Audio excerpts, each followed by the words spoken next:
Hello everyone, welcome again. और इस video में डिस्कस करेंगे वर्कशीट नंबर 67 जो कि 21 सितंबर 2020 के लिए शिक्षा निदेशालय की तरफ से 6 to 8 क्लास के बच्चों के लिए शेड्यूल की गई है। और बच्चों, ये जो वर्कशीट है ये 6ठी से लेकर 8वीं तक सभी बच्चों को अपनी कॉपी में करनी है। और काफ़ी कमेंट्स आते हैं कि ये किस सब्जेक्ट की वर्कशीट है। तो बच्चों, जो ये 6 to 8 की वर्कशीट अब आ रही हैं, ये जनरल वर्कशीट्स हैं आपके जनरल नॉलेज को इंक्रीज करने के लिए। इनके लिए आप एक अलग से कॉपी बना सकते हो। और जो सब्जेक्ट स्पेसिफिक वर्कशीट आती हैं लाइक मैथ्स है, साइंस है, हिंदी, इंग्लिश, उनकी जो वर्कशीट है वो आप अपनी जो रिलेटेड कॉपी है जो आपके टीचर ने आपकी बनवाई हुई है उसमें आपको करनी है। ठीक है, तो अब इसको स्टार्ट करते हैं। हर रोज की तरह मैं पौधों को पानी दे रही थी कि अचानक बहुत सारी मधुमक्खियां उड़ने लगी। आपके साथ भी कभी ऐसा हुआ होगा बच्चों कि आप पौधों को पानी दे रही हो और बहुत सारी मधुमक्खियां अचानक से आ जाती हैं। ध्यान से देखने पर बड़े पौधों के बीच एक मधुमक्खी का छत्ता दिखाई दिया। ठीक है, अब उसे देखकर मैं बहुत खुश हुई क्योंकि अभी तक सिर्फ किताबों में ही देखा व पढ़ा था। तो कुछ बच्चे हो सकते हैं जिन्होंने आज तक मधुमक्खी का छत्ता नहीं देखा होगा, तो उन्होंने केवल किताबों में देखा होगा, किताबों में पढ़ा होगा कि कैसा होता है। अब मैं समझी कि किताबें पढ़ना कितना ज़रूरी है। तो अब उसकी समझ में आया कि किताबें पढ़ना कितना ज़रूरी है, क्योंकि उसने किताबों में पढ़ा था कि हमें मधुमक्खी के छत्ते से दूर रहना चाहिए क्योंकि मधुमक्खी काट लेती है। अगर मैंने जिज्ञासा वश छत्ते से इसके बारे में नहीं पढ़ा होता तो जिज्ञासा वस्तु से छू लिया होता और मधुमक्खी मुझे काट लेती। ठीक है, आओ हम रुचिकर जानकारी प्राप्त करें। तो देखिए बच्चों, जो मधुमक्खी है उसके काटने से हमारे शरीर में जो फॉर्मिक अम्ल है बेटा, वो जो है मधुमक्खी डंक के द्वारा हमारे शरीर में छोड़ देती है फॉर्मिक अम्ल। और उस अम्ल के कारण ही हमारे शरीर में क्या होता है, दर्द जो है वो हमें महसूस होता है। तो बच्चों, आपने ये इस तरह की मधुमक्खी के छत्ते जरूर देखे होंगे। तो आपको ये दिखाई दे रहा है। अगर आप मधुमक्खी के छत्ते के आकार को देखें कि ये किस आकार का है, तो देखिए ये दिखाया गया है इस तरह से ये बना हुआ है। इसको हम क्या कहेंगे, षटकोणीय। ठीक है ना, 6 इसकी जो है इस तरह से कॉर्नर है बच्चों। तो ये क्या हो गया, 6 कॉर्नर के कारण इसको हम क्या कहेंगे, षटकोणीय कहेंगे। अब देखिए यहाँ पर फर्स्ट क्वेश्चन क्या है, मधुमक्खी के छत्ते के प्रकोष्ठों का आकार कैसा है। तो आप लिख सकते हो षटकोणीय आकार है। अभी हम देखेंगे इसका आंसर कैसे लिखना है बेटा।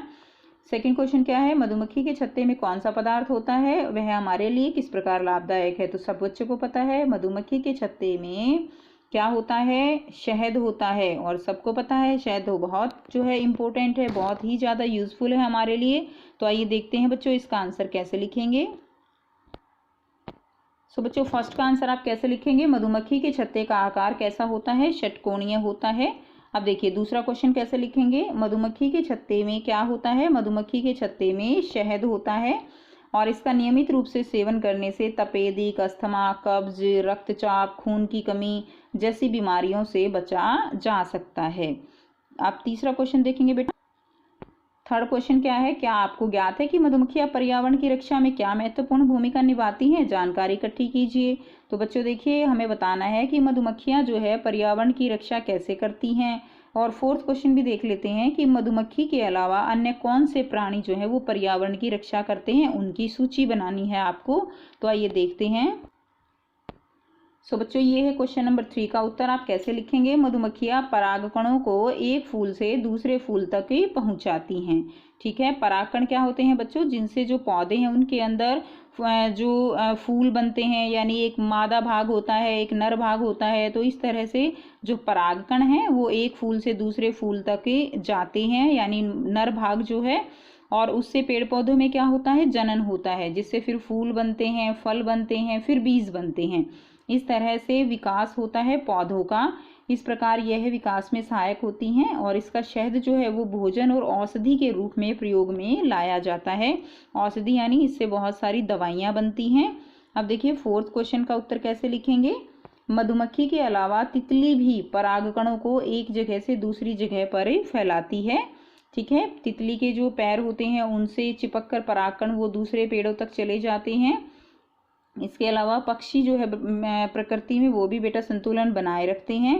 सूक्ष्म जीव जैसे कि जीवाणु हमारे पर्यावरण को साफ सुथरा रखते हैं। आप सब बच्चों को पता है सूक्ष्म जीव जो होते हैं वो हमारे जो भी गला सड़ा जो कूड़ा कचरा है उसको गला देते हैं, अपघटित कर देते हैं, जिससे हमारा पर्यावरण साफ सुथरा रहता है। केंचुए मिट्टी को उपजाऊ बनाते हैं और इस प्रकार हर एक पशु पक्षी बच्चों अपनी भूमिका निभाता है। तो ये थी बच्चों आपकी फर्स्ट जो वर्कशीट है 6 to 8 क्लास के लिए। और आई होप बच्चों आपको वर्कशीट समझ आ गई है। कोई प्रॉब्लम है कमेंट करके पूछिए, और वीडियो अच्छी लगती है तो लाइक शेयर जरूर कीजिए। Thanks for watching.